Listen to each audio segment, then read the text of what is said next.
തീർക്കേണ്ട വലിയ ഉത്തരവാദിത്വമുണ്ട്. അല്പസമയത്തിനകം KPCC അധ്യക്ഷന്റെ പ്രതികരണമടക്കം നമുക്ക് ലഭ്യമാകുമെന്ന് പ്രതീക്ഷിക്കുകയാണ്. സജിത്ത്, നേരത്തെ ഈ ആരോപണം ഉണ്ടാകുമ്പോൾ മുന്നിലൊരു പരാതി ഇല്ലാതിരുന്നിട്ട് പോലും പാർട്ടിയിൽ നിന്ന് പുറത്താക്കി രാഹുൽ മാങ്കൂട്ടത്തിലിനെ എന്നുള്ളതായിരുന്നു പാർട്ടിയുടെ ഇതുവരെയുള്ള പ്രതിരോധം എന്നത്.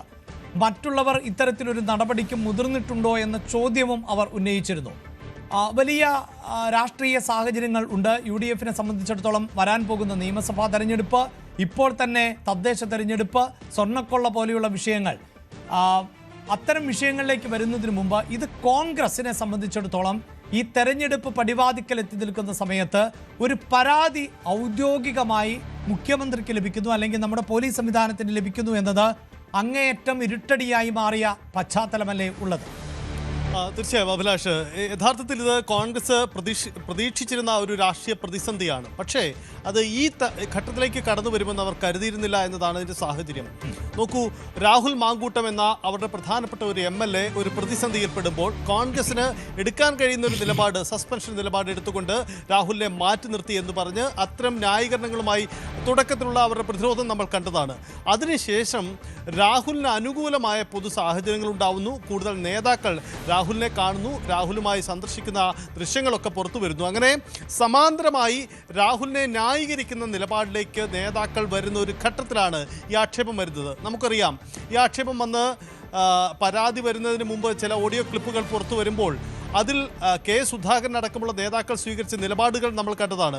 കെ സുധാകരൻ്റേത് ഒരു ഒറ്റപ്പെട്ട നിലപാടാണ് എന്ന് പറയുമ്പോഴും രാഹുലിനെ മാറ്റി നിർത്തേണ്ടതില്ല, ഒപ്പം ചേർത്ത് നിൽക്കാം എന്ന നിലപാടുള്ളവർ ചിലരെങ്കിലും കോൺഗ്രസിനകത്തുണ്ടായിരുന്നു. ഇങ്ങനെ പൊതുവിൽ രാഹുലിനെ ആദ്യം സസ്പെൻഡ് ചെയ്ത് പിന്നീട് ചേർത്ത് നിർത്താനുള്ള ശ്രമങ്ങൾ ഉണ്ടായപ്പോഴാണ് ഇപ്പോൾ ഈ തിരിച്ചടി വരുന്നത് എന്നതാണ് സാഹചര്യം. ഇനി രണ്ടാമത്തെ ഘടകമാണ് ഏറ്റവും പ്രധാനം. അതാണ് അഭിലാഷ് സൂചിപ്പിച്ചത്, ഈ തെരഞ്ഞെടുപ്പ് എന്ന പ്രത്യേക പശ്ചാത്തലം. നമുക്കറിയാം, 9-ാം തീയതി സംസ്ഥാനത്ത് ഡിസംബർ 9 ചുരുങ്ങിയ ദിവസങ്ങൾക്കുള്ളിൽ സംസ്ഥാനത്ത് തദ്ദേശ തെരഞ്ഞെടുപ്പിൻ്റെ ആദ്യഘട്ട വോട്ടിംഗ് നടക്കേണ്ടതാണ്. ഇതിനിടയിലാണ് ഈ സംഭവം വരുന്നത്. അങ്ങനെയെങ്കിൽ ഇതിന് മറുപടി പറയേണ്ടി വരും കോൺഗ്രസ് എന്നതാണ് സാഹചര്യം. അതുണ്ടാക്കുന്ന രാഷ്ട്രീയ ക്ഷീണം ചെറുതല്ല. സർക്കാരിനെതിരെ പ്രയോഗിക്കാൻ കഴിയുന്ന പരമാവധി രാഷ്ട്രീയ ആയുധങ്ങൾ കോൺഗ്രസിന് മുന്നിലുണ്ടായിരുന്നു. അതെല്ലാം അപ്പാടെ തകിടം മറിയുമോ എന്ന ആശങ്കയാണ് അവർക്ക് മുന്നിലുള്ളത്. അതുകൊണ്ട് വളരെ കരുതലോടെ, ജാഗ്രതയോടെ കൂടി തന്നെയാണ് നീക്കം. സമൂഹ മാധ്യമങ്ങളിലൊക്കെ രാഹുലിന് അനുകൂലമായ ചില നീക്കങ്ങൾ നടക്കുന്നുണ്ട്. ഇതിന് പിന്നിൽ കോൺഗ്രസിൻ്റെ അണികളുണ്ട്, അല്ലെങ്കിൽ കോൺഗ്രസിൻ്റെ സൈബർ കേന്ദ്രങ്ങളാണുള്ളത്, തർക്കമില്ല കാര്യത്തിൽ. പക്ഷേ പരസ്യമായൊരു നേതാക്കളും തൽക്കാലം രാഹുലിന് അനുകൂലമായി രംഗത്ത് വന്നേക്കില്ല എന്നതാണ് പ്രധാനപ്പെട്ട കാര്യം. പക്ഷേ അവിടെയും ജോർജ് പൂന്തോട്ടം എന്ന അഭിഭാഷകൻ, അത് കോൺഗ്രസിൻ്റെ കേസുകൾ കൈകാര്യം ചെയ്യുന്ന അഭിഭാഷകനാണ്. അങ്ങനെയെങ്കിൽ പാർട്ടി നേതൃത്വത്തിൻ്റെ താല്പര്യം കൂടി പരിഗണിച്ചുകൊണ്ടാണോ ഈ അഭിഭാഷകൻ ചുമതല ഏറ്റെടുത്തത് എന്നതും കൂടി പ്രധാനപ്പെട്ട കാര്യമാണ്. എന്തായാലും രാഹുലിനെ പരസ്യമായി പിന്തുണച്ചോ ന്യായീകരിച്ചോ ഒരു നേതാക്കളും തൽക്കാലം രംഗത്ത് വരാൻ പോകുന്നില്ല. ശരിയാണ്. പക്ഷേ അവിടെയാണല്ലോ സജിത്ത, അതായത് ഈ അഭിഭാഷകന്റെ ഇന്നലത്തെ പ്രതികരണം എന്നത് ഇത് വെൽ പ്ലാൻഡായ ഒന്നാണ്. സോളാർ കേസ് എങ്ങനെയാണോ CPIM കെട്ടിച്ചമച്ചത്, അതിന് സമാനമാകുന്ന തരത്തിൽ ഒരു പാർട്ടിയുടെ മൊത്തം ഇമേജിനെ ഇല്ലാതാക്കുക എന്ന ഗൂഢലക്ഷ്യം കൂടി ഇതിനുണ്ട് എന്നുകൂടിയാണ് അഭിഭാഷകൻ പറയുന്നത്. എന്തുകൊണ്ട് ഈ യുവതി നിലവിൽ തന്നെ, അതായത് ഈ ആരോപണങ്ങൾ ഉയർന്ന പശ്ചാത്തലത്തിൽ തന്നെ ഒരു അന്വേഷണ സംഘത്തെ നിയോഗിച്ചിരുന്നു. ആ അന്വേഷണ സംഘം ഏതാണ്ട് 3 മാസമായി പ്രവർത്തിക്കുന്നു. ആ അന്വേഷണ സംഘത്തിന് പോലും പരാതി നൽകാതെ മുഖ്യമന്ത്രിയുടെ ഓഫീസിലെത്തി പരാതി നൽകുന്നു, അതും ഈ തെരഞ്ഞെടുപ്പ് ഘട്ടത്തിൽ. അപ്പോൾ ഇതിന് രാഷ്ട്രീയമായ ലക്ഷ്യങ്ങൾ ഉണ്ടായിരുന്നു. അങ്ങനെയൊരു രീതിയിലേക്ക് ഇതിനെ തിരിക്കുക, അതിലൂടെ ഇതിനെ മറികടക്കുക എന്നത് ആ അഭിഭാഷകന്റെ ഭാഷയിൽ നിന്ന് നമുക്ക് വായിച്ചെടുക്കാൻ പറ്റുന്നുണ്ട്. അതൊരു പരിധിവരെയെങ്കിലും കോൺഗ്രസ് നേതാക്കൾക്ക് ഏറ്റെടുക്കേണ്ടതായി വരില്ലേ? അഭിലാഷ്, ഈ അഭിഭാഷകന്റെ വാക്കുകളാണ് യഥാർത്ഥത്തിൽ കോൺഗ്രസിന്റെ സൈബർ അണികളും പങ്കുവെക്കുന്ന കാര്യം. അതായത് യുവതിയെ തള്ളിപ്പറയുക, ഒപ്പം തന്നെ രാഹുലാണ് ഇതിൻ്റെ യഥാർത്ഥത്തിലുള്ള ഇര എന്ന വാദം ഉന്നയിക്കുക, ഒപ്പം ഇത് രാഷ്ട്രീയ താല്പര്യത്തോടെ ഉയരുന്ന ആക്ഷേപം. ഈ വാദങ്ങളൊക്കെയാണ് പൊതുവിൽ സമൂഹ മാധ്യമങ്ങളിൽ ഉയരുന്നത്. ഇത് തന്നെയാണ് ഇപ്പോൾ ഈ അഭിഭാഷകനും പങ്കുവെക്കുന്നത്. യഥാർത്ഥത്തിൽ കോൺഗ്രസിൽ ചിലർക്കെങ്കിലും ഈ അഭിപ്രായമുണ്ടെങ്കിൽ അവരാരും ഇത് പരസ്യപ്പെടുത്തില്ല.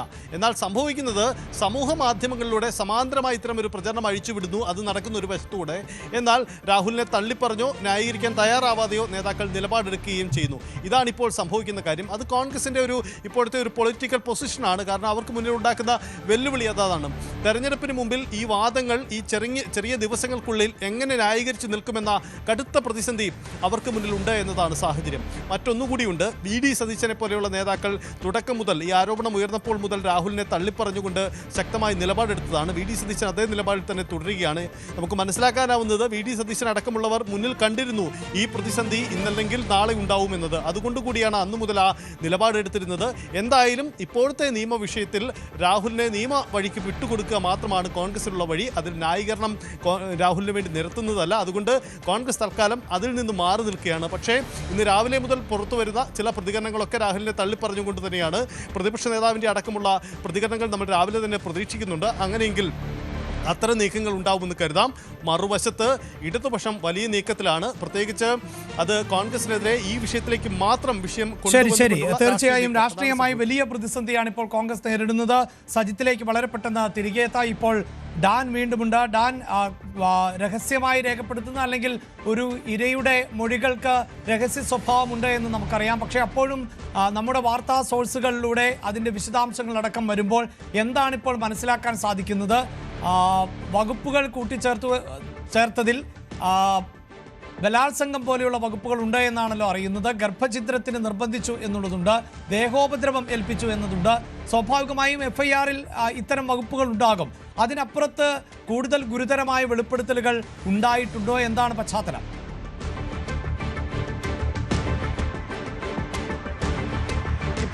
ഇപ്പോൾ ലഭിക്കുന്ന രണ്ട് വിവരങ്ങൾ, ഈ രാഹുലിനെതിരെ യുവതി നൽകിയിരിക്കുന്ന മൊഴിയിൽ പ്രധാനപ്പെട്ട രണ്ട് കാര്യങ്ങൾ കൂടിയുണ്ട്.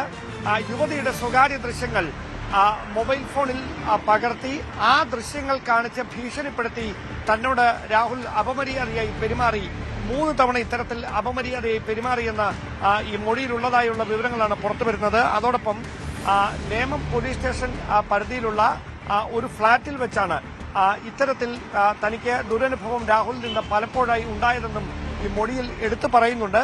അതടക്കമുള്ള കാര്യങ്ങളിലാണ് പോലീസിന്റെ അന്വേഷണം നടക്കുന്നത്. ഒരുപക്ഷെ ഈ മൊഴി കണക്കിലെടുത്തുകൊണ്ടാകാം നേമം പോലീസ് സ്റ്റേഷൻ പരിധിയിലേക്ക് ഈ കേസ് ഇപ്പോൾ എത്തിയിരിക്കുന്നത് എന്നുള്ള സൂചനകളാണ് വരുന്നത്. ഈ ദൃശ്യങ്ങൾ പുറത്തുപോയി തന്റെ സ്വകാര്യതയെ അപമാനിക്കാനുള്ള ഒരു നീക്കം ഉണ്ടായേക്കുമെന്നുള്ളൊരു ഭയം യുവതിക്കുണ്ട്. ആ ഭയം അവർ അന്വേഷണ ഉദ്യോഗസ്ഥരോടും അതോടൊപ്പം തന്നെ ഈ അവരുടെ അടുത്ത വൃത്തങ്ങളോടും നേരത്തെ തന്നെ വ്യക്തമാക്കിയതാണ്.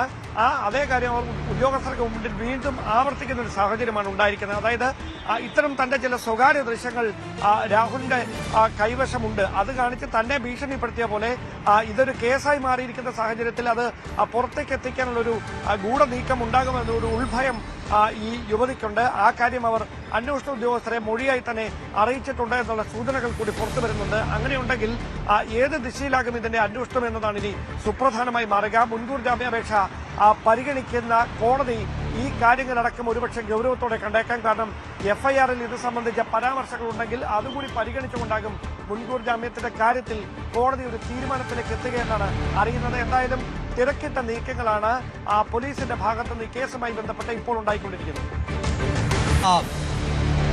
ഗുരുതരമായ വെളിപ്പെടുത്തലുകൾ എന്നാണ് ഇപ്പോൾ ഏറ്റവും ഒടുവിൽ അറിയാൻ സാധിക്കുന്നത്. നഗ്ന ദൃശ്യങ്ങളടക്കം പകർത്തി ഭീഷണിപ്പെടുത്തി എന്നുള്ളതാണ്. അപ്പോൾ കുരുക്കുമുറുകുന്ന സാഹചര്യം ആണ് ഉണ്ടാകുന്നത്. അതിൽ തന്നെ വീണ്ടും ഡാനിയിലേക്ക് പോകുമ്പോൾ, ഡാനി ഇതിപ്പോൾ ഇനി നടക്കാൻ പോകുന്നത് നിയമപരമായ ഒരു ഏറ്റുമുട്ടൽ തന്നെയാണ്.